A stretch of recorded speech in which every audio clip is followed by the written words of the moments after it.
Bonjour et bienvenue dans l'écriture d'un roman qui devient donc celle qui rêve de devenir écrivain, un titre qui me semble beaucoup plus adapté au contenu du podcast. Je suis vraiment ravie de vous retrouver après 1 an d'absence. Alors bon, durant cette année, je n'ai pas chômé, j'ai continué à écrire bien sûr, et j'ai aussi continué à m'enregistrer, quoique de façon plus épisodique, et donc ce sont ces enregistrements que je vais partager avec vous.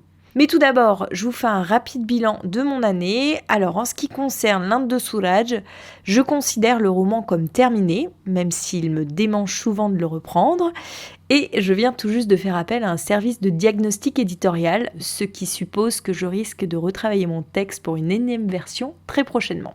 Je continue en tous les cas à l'envoyer en maison d'édition, même si c'est de manière très sporadique. C'est vraiment un exercice long et fastidieux pour moi, que je n'aime pas faire, donc je procrastine beaucoup là-dessus. C'est pas comme ça que je vais réussir à me faire publier, mais bon. Ensuite, j'ai toujours mon roman L'essai comique sur les hommes de ma vie en cours d'écriture, même si je suis en pause en ce moment, car il était parti en bêta lecture.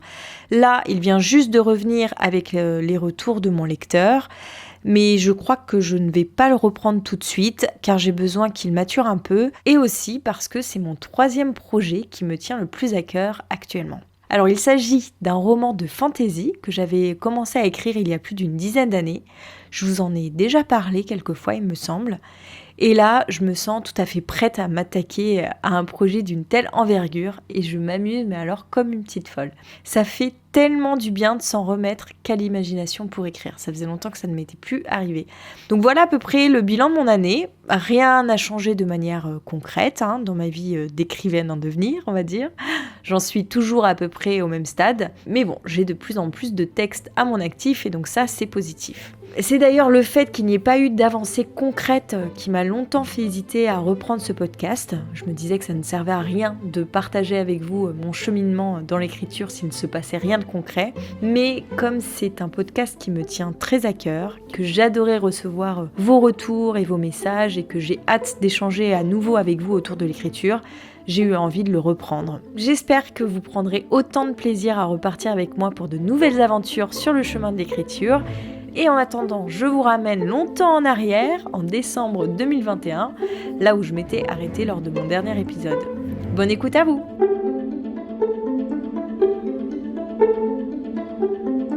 Le jeudi 16 décembre 2021, je viens de reprendre l'essai comique sur les hommes de ma vie. Donc aujourd'hui, l'idée c'est de faire une totale fiction avec un personnage. Comme ça fait depuis mi-juillet que j'ai pas travaillé sur ce texte, je suis un petit peu perdue. C'est le temps de me remettre un petit peu dans le jus, mais je suis super contente de le reprendre en fait. Il y a plein de trucs qui m'éclatent, qui m'amusent, tout ça. En tous les cas, le début de mon roman, c'est exactement l'histoire que j'ai envie de raconter. J'ai des idées qui me viennent, mon personnage qui se dessine de manière beaucoup plus précise, qui s'éloigne totalement de moi. Et pareil, ça devient c'est hyper ludique parce que je me sens assez libre de faire ce que j'ai envie de faire. Et en gros, là je suis en train de relire ce que j'ai déjà écrit. Le but c'est de déterminer un tome 1 et donc de voir un petit peu comment toute l'histoire peut évoluer dans un tome 1. Donc là je suis en train de relire tout le texte sans faire trop de modifications, même si aujourd'hui je me suis laissée un petit peu emporter, mais le but c'est de ne pas faire trop de modifications, juste de relire, de prendre des notes, de noter les idées qui me viennent pour agrémenter mon texte. J'ai notamment une petite idée par rapport à une histoire que j'évoque rapidement. J'ai des idées pour la rendre plus drôle encore et je trouve ça plutôt assez marrant. Le but c'est de déterminer un premier tome et d'écrire ce premier tome là pendant le mois de pause sur l'Inde de Suraj. Le vendredi 17 décembre 2021. Franchement, je m'éclate à reprendre l'essai comique. J'ai déjà écrit une 100aine de pages, ce qui est pas mal, mais comme je ne vais prendre qu'une partie de mon premier jet pour en faire le premier tome de cette série, je vais pas reprendre les 100 pages, je pense que ça va faire la moitié du texte. Mais c'est déjà ça, c'est déjà une bonne base sur laquelle travailler. En tous les cas, j'adore le ton sur lequel c'est écrit, je trouve ça drôle, je pense que ça ne va pas faire rire que moi, du moins j'espère. Et puis ça change complètement de l'Inde de Suraj. C'est pas du tout le même ton, c'est pas du tout la même histoire. Alors même s'il y a beaucoup de sources autobiographiques, finalement, je m'éloigne beaucoup de ce que j'ai fait pour l'Inde de Suraj. Et ça fait trop du bien. Et je suis contente de ce que je lis. Donc là, je suis en train de, en même temps que je me relis, de faire le résumé des différentes scènes, de noter les idées qui me viennent, les corrections que je pourrais faire. Et puis, en partant de cette base-là, je vais essayer d'établir un plan pour pas aller dans toutes les directions. Parce que moi, j'ai tendance à me perdre, comme vous le savez déjà. Le samedi 18 décembre 2021, je viens d'aller courir en écoutant Bookmakers lors de l'entretien avec Bayon. C'est un auteur que je ne connais absolument pas, que je n'ai jamais lu. Je ne pense pas que j'aurai particulièrement d'affinité avec ce qu'il écrit, mais les conversations avec les auteurs dans cette émission en particulier me semblent toujours aussi passionnantes et source de nombreuses réflexions. Surtout en ce moment où je me pose 10 000 questions sur l'écriture, ce qui n'est pas nouveau. Hein. Disons que ce matin, j'étais un petit peu déçue par ma séance parce qu'en relisant ce que j'ai écrit sur l'essai comique, je me rends compte que pour le moment, je suis vraiment restée collée à mon autobiographie et que ça fonctionne bien tel quel. Donc de nouveau se pose la question de la fiction, du choix de la forme. Et je ne sais de nouveau plus quoi faire avec ce texte. Je trouve ça dommage de tout transformer alors que j'ai une base très correcte pour en faire un roman de pure fiction juste parce que j'ai envie d'écrire un roman. Du coup, je me pose la question, est-ce que vraiment il faut que je m'acharne à écrire un roman ? Est-ce que je ne pourrais pas tout simplement écrire jour après jour ce dont j'ai envie, sans objectif, juste pour le plaisir d'écrire. Peut-être que je vais retrouver une certaine liberté, que je vais pouvoir un peu lâcher prise et que les choses vont aller d'elles-mêmes si j'arrive juste à lâcher prise. Parce que là, j'ai l'impression de me contracter sur un texte et qu'il n'en sort rien de bon. Et justement, dans le 3e épisode de Bookmakers, l'intervieweur, il lit les conseils que lui donne Bayon lors de leurs échanges de lettres à une certaine époque. Je pense que je vais les recopier parce que ça a énormément résonné en moi. Il lui donne plein de conseils qui sont des conseils qui donnent à réfléchir. Une chose que j'ai retenue de cet entretien, c'est qu'il explique qu'il ne faut pas retravailler trop un texte. Alors que moi, je fais exactement l'inverse. Mais est-ce que ça va à tout le monde ? Je pense qu'il y a des gens, ils ont besoin de retravailler un texte de manière très pointilleuse et d'autres, pour qui, dès le premier jet, ça sort tel qu'ils aimeraient l'écrire. C'est vraiment très personnel comme procédé. Personne ne fonctionne de la même façon, il me semble. Et c'est vrai que je suis un petit peu déprimée parce que j'ai pas réussi à terminer l'Inde de Solage. Alors, je dis pas que je ne vais pas le reprendre, mais j'en ai plus du tout envie. Je suis un peu découragée en ce moment. Et puis, l'essai comique, ne me dit rien qui vaille. Autant j'ai eu un immense plaisir à me relire ces 2 derniers jours, autant ce matin, c'était pas la même. C'était beaucoup moins bien écrit que les premiers chapitres, déjà. Donc forcément, un peu moins lisible. Et en plus, l'histoire prend une direction qui me plaît moins. Et parce que j'ai voulu coller à ma vie. Et donc, il y a toujours ce tiraillement entre la fiction et la réalité. À partir du moment où je m'inspire de choses que j'ai vécues, j'ai envie de coller à la réalité. Pour un effet de vraisemblance, un effet de réalisme. Et puis, j'ai pas envie aussi de mettre tout ce que j'ai vécu dans un roman de fiction, parce que je me dis plus tard, si j'ai envie d'écrire mon autobiographie, qui est toujours un de mes projets, ça serait dommage d'avoir déjà raconté toutes ces histoires dans un roman. Une des choses que je peux faire avec l'essai comique, c'est vraiment lister toutes les potentielles histoires, toutes les possibilités d'histoire, de forme que peut prendre ce roman, ces envies d'écriture. En fait, il y a plusieurs choses qui s'entremêlent. Il y a le fait que j'ai envie de parler de toutes les histoires que j'ai eues avec des hommes pour qui j'ai éprouvé des sentiments depuis que je suis toute petite. Donc ça pourrait prendre la forme, par exemple, de chroniques. Une chronique pour chaque homme ou pour chaque thème, un peu dans l'ordre chronologique. Ça pourrait prendre aussi la forme d'un journal. Ça pourrait prendre la forme d'un roman de fiction comme je pensais le faire avec un tome pour chaque période. Ça pourrait prendre la forme d'une autobiographie. Mais l'autobiographie, je pense qu'il est trop tôt pour l'écrire, dans le sens que je ne voudrais pas blesser mes proches. Peut-être que l'autobiographie, je ne pourrais jamais l'écrire par peur de blesser mes proches. Parce qu'il y a des choses que je ne peux pas révéler, mais il y a des choses qui font partie intégrante de mon développement. Ou alors, vu que je ne veux pas blesser des proches, je suis obligée de passer par la fiction pour pouvoir dire ce que j'ai sur le cœur. Et dans ces cas-là, ça règle le problème de l'autobiographie. Je n'en ferai jamais une parce que je ne peux pas en faire une, étant donné que je me refuse à blesser des gens qui me sont proches. Ouais, quelque part, en fait, c'est comme si j'avais envie de garder des histoires pour plus tard, au cas où je fasse un autre texte avec. Alors que, voilà, je ferais mieux écrire sur le moment avec ce que j'ai sous la main. J'ai envie de parler de ça, je parle de ça, basta. On va pas commencer à prévoir les prochains romans, les prochaines histoires qui pourraient sortir de tout ça. C'est complètement ridicule. J'ai une envie d'écriture depuis toujours, mais je ne sais pas du tout quelle forme elle va pouvoir prendre. Je pense que cette obsession de la publication n'est pas forcément très bonne. D'ailleurs, c'est ce dont ils parlent dans leur entretien, là, Bayon et Richard Guettet. Et c'est ce texte que j'ai envie de recopier, où ils conseillent en fait aux jeunes auteurs de ne pas se focaliser sur la publication. Mais je ne sais pas comment ne pas se focaliser sur la publication. Quand j'étais plus jeune, évidemment que la publication, c'était qu'un lointain projet, à la limite du rêve et du fantasme. Donc j'écrivais parce que j'avais envie d'écrire, pour le plaisir de raconter des histoires, il n'y avait aucune autre considération. Aujourd'hui, le fait de passer 30 ans sur une activité, si c'est pas dans un objectif précis, dans un objectif professionnel, c'est comme si c'était pas légitime d'y consacrer autant de temps. C'est comme si quand on est adulte, tout ce qu'on fait, on doit le faire pour un certain objectif. Et du coup, l'écriture s'inscrit un petit peu dans cette logique-là, et je pense que c'est pas forcément un bon postulat de départ. Le problème, c'est que toute ma vie, j'ai ce travers-là.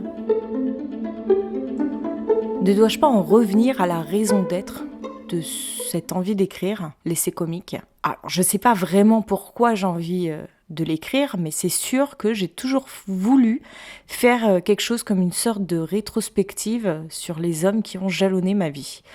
Parce qu'ils m'ont chacun apporté quelque chose. Et je voudrais aussi un peu déconstruire cette figure de la fille sage qui est censée avoir peu d'aventures par rapport à ce que les hommes peuvent avoir. J'ai aussi envie de déconstruire cette idée que ce n'est pas parce qu'on cumule les aventures qu'on ne peut pas être une grande sentimentale et une grande romantique. J'ai aussi envie de mettre en lumière des espèces de contradictions, c'est-à-dire que d'une part, j'ai toujours eu envie de rencontrer l'homme de ma vie, de vivre une grande histoire d'amour, comme on peut en trouver dans les comédies romantiques. Et d'un autre côté, j'ai énormément cumulé les histoires d'amour, toujours à la recherche de sensations. Donc je voudrais mettre un peu en lumière aussi cette distorsion entre mes envies et ce qu'il en était concrètement. En faire une comédie romantique, j'ai l'impression que je vais perdre cette envie de départ, qui est un peu de questionner les mœurs de notre société, la façon dont on voit les relations aujourd'hui. En fait, c'est ça qui m'énerve, c'est que j'arrive pas à prendre de décision et du coup, je ne vais dans aucune direction. Là, la question que je me pose par rapport à mon premier jet, c'est est-ce que je retravaille à partir de cette base d'écriture ou est-ce que je réécris tout en partant sur mon idée de fiction et que je fais un second premier jet. Mais en fait, j'ai du mal à réécrire sur les mêmes choses. Parce que quand je suis assez satisfaite de mon premier jet, je vois pas comment ça peut être mieux. Puis j'ai la flemme, quoi, franchement, de réécrire à partir des mêmes choses, à la manière de Bernard Werber, là, qui peut réécrire je sais pas combien de fois le même premier jet. J'ai pas envie de faire ça, quoi. Ça, c'est clair que ça me... Mais c'est vrai que, en fait, de faire ça, ça me permettrait peut-être d'affiner un petit peu ce que j'ai envie de faire avec ce texte. C'est aussi pour ça, d'où l'intérêt de cet exercice. Par exemple, le fait d'avoir écrit le premier jet des deux sœurs, je pensais qu'à ça avant de l'écrire, et maintenant que je l'ai écrit, pour l'instant, j'ai pas envie de revenir dessus. C'est là, je sais que c'est quelque part, peut-être qu'un jour, je le retravaillerai, mais j'ai pas plus envie que ça de me pencher là-dessus. Le mercredi 22 décembre 2021. Je viens de terminer la relecture de toute la première partie de l'essai comique, en tous les cas celle qui va servir de base au tome 1 de cette série. Et donc j'ai commencé à réfléchir sur la fin. Je sais pas, j'avais pas trop d'idées. Je sais comment ça veut se terminer, mais je ne sais pas comment y arriver. Et donc pour m'inspirer, je relis mon journal.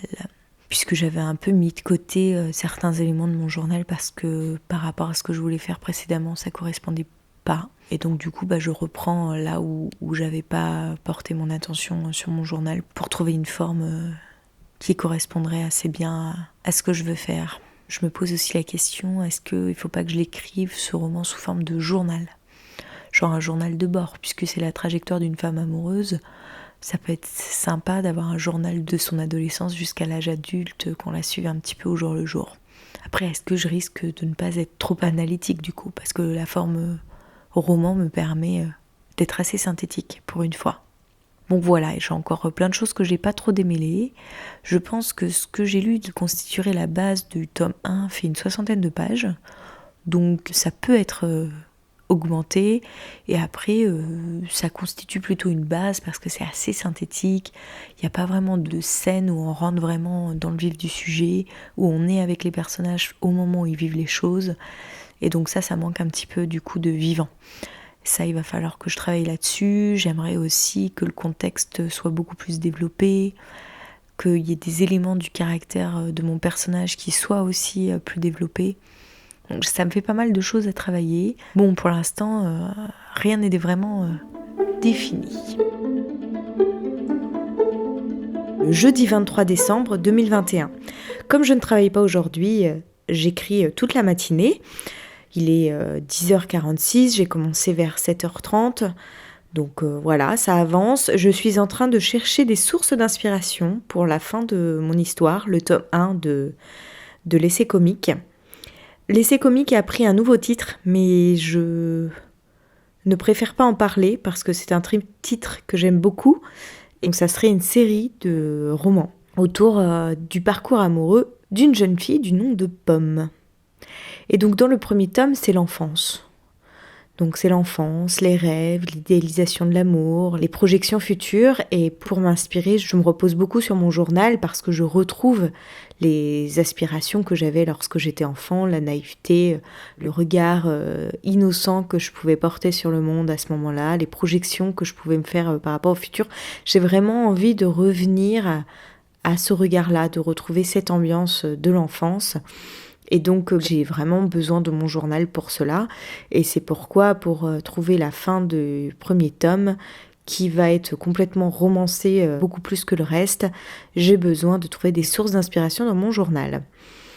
Je suis en train de relire mes carnets en prenant des notes, en notant des scènes qui m'intéressent, qui peuvent faire évoluer mon histoire dans le sens où je veux la faire évoluer. Je sais en fait comment je veux que ça se termine, mais je ne sais pas comment y arriver. Donc c'est ça qui me bloque un peu dans l'écriture. Mais là, en relisant vraiment, j'ai plein de pistes. Donc je prends des notes. Pour l'instant, je note tout ce qui m'intéresse et puis après je vais faire le tri. Qu'est-ce qui peut vraiment apporter à mon histoire. Je suis super contente de faire ça.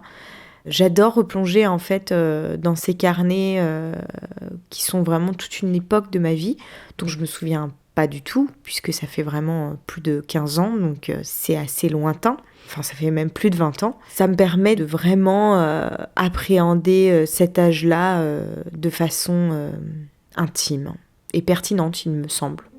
Bon, on va voir ce que ça donne.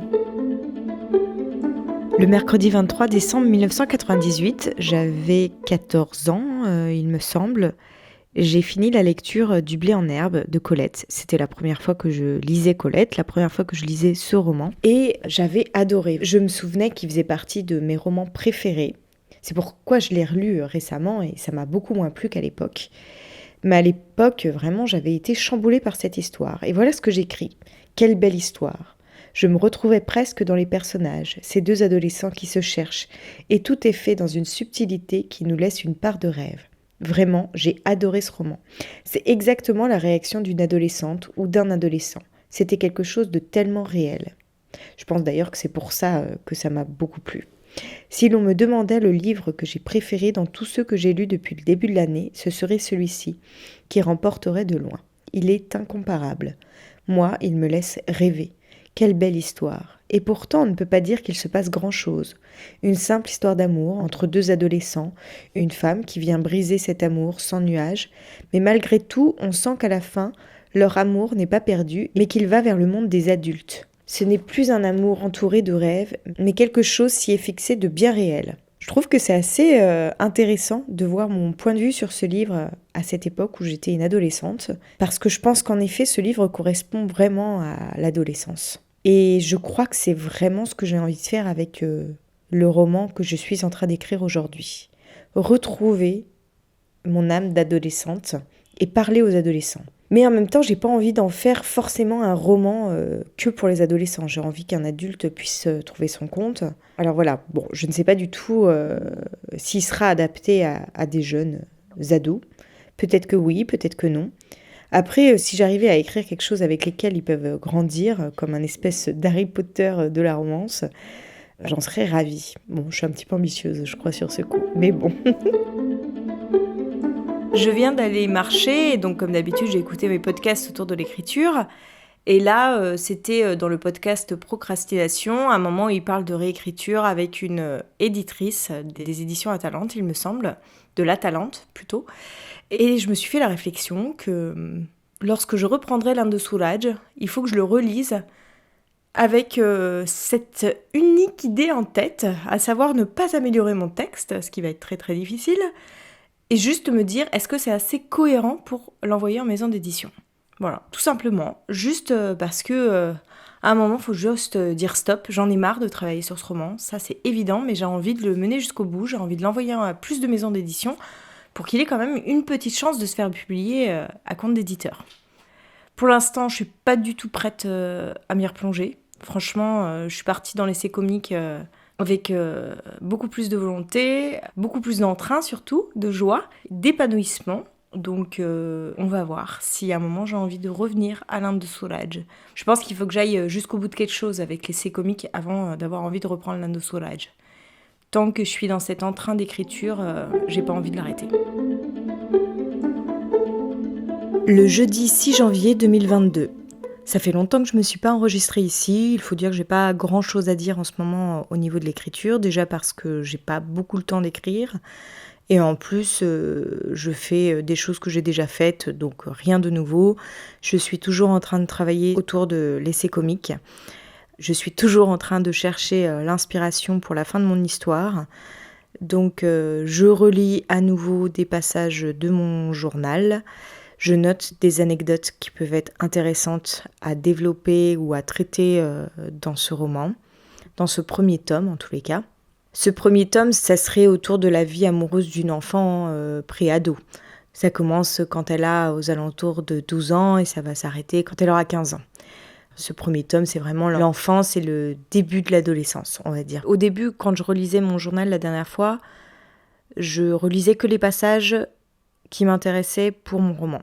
Et là, cette fois, je relis tout pour piocher des petites anecdotes par-ci par-là, parce qu'il faut savoir que quand j'ai commencé à écrire mon journal, j'écrivais même les dialogues entre les gens, j'écrivais vraiment beaucoup de choses. C'est quelque chose que je fais plus du tout aujourd'hui, ou très très peu. Il y a vraiment plein de petites choses à choper. Déjà, ça me permet de me remettre dans l'état d'esprit dans lequel j'étais quand j'avais cet âge-là. Donc, de rendre mon personnage un peu plus vraisemblable.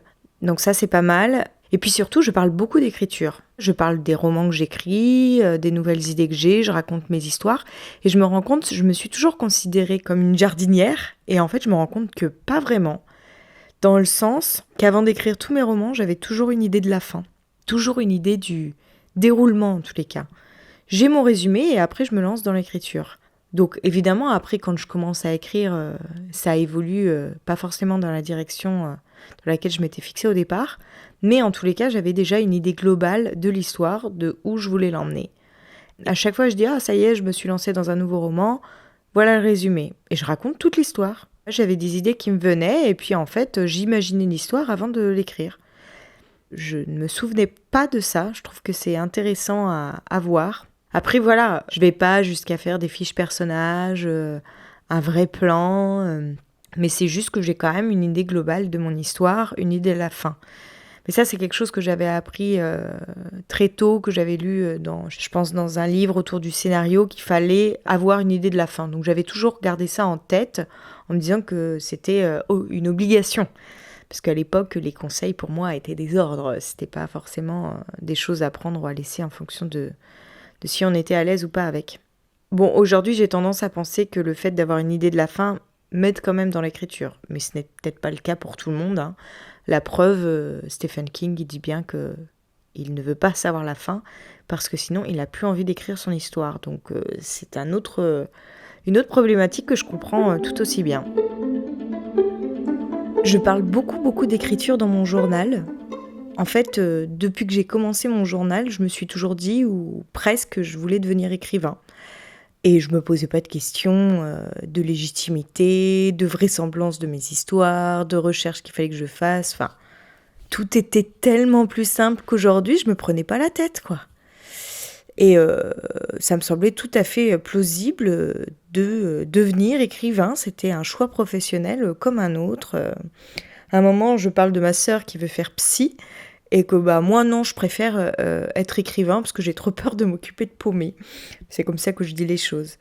Et je rajoute, je préfère faire passer mes messages, mon aide, par mes bouquins, qu'en aidant ceux qui ont des problèmes. Et c'est drôle, j'avais déjà une vision de l'écriture à l'époque, dont je ne me rappelais pas du tout. J'ai vraiment l'impression, du coup, le fait de donner toute cette place à l'écriture dans ma vie aujourd'hui, de me reconnecter à moi-même. C'est comme si j'avais oublié ce rêve que j'avais quand j'étais enfant, que je l'avais mis de côté parce que je n'y croyais plus, et qu'aujourd'hui je le reprenais et qu'en fait ça redonnait tout le sens à ma vie. Je suis bloquée sur l'essai comique, je n'arrive pas à trouver comment écrire ma fin. Des fois c'est bien, quand on n'a pas d'idée, de laisser un peu infuser tout ça. Je sais que les choses vont arriver. C'est toujours comme ça que ça se passe. À force de retourner un problème dans sa tête, on finit par trouver une solution. Peut-être que ça ne sera pas cette fois-ci que j'aurai repris l'Inde de Suraj avant d'avoir trouvé une fin à l'essai comique, puisque l'Inde de Suraj, je vais reprendre ça dans moins de 10 jours maintenant, 9 jours, puisque ce sera le 15 janvier. Mais c'est pas grave, ça sera pour une prochaine fois. Peut-être que ça sera pendant que je serai sur l'Inde de Suraj que la fin concrète me viendra pour l'essai comique. Peut-être que si j'arrive pas à l'écrire, c'est que j'ai pas encore trouvé la bonne fin.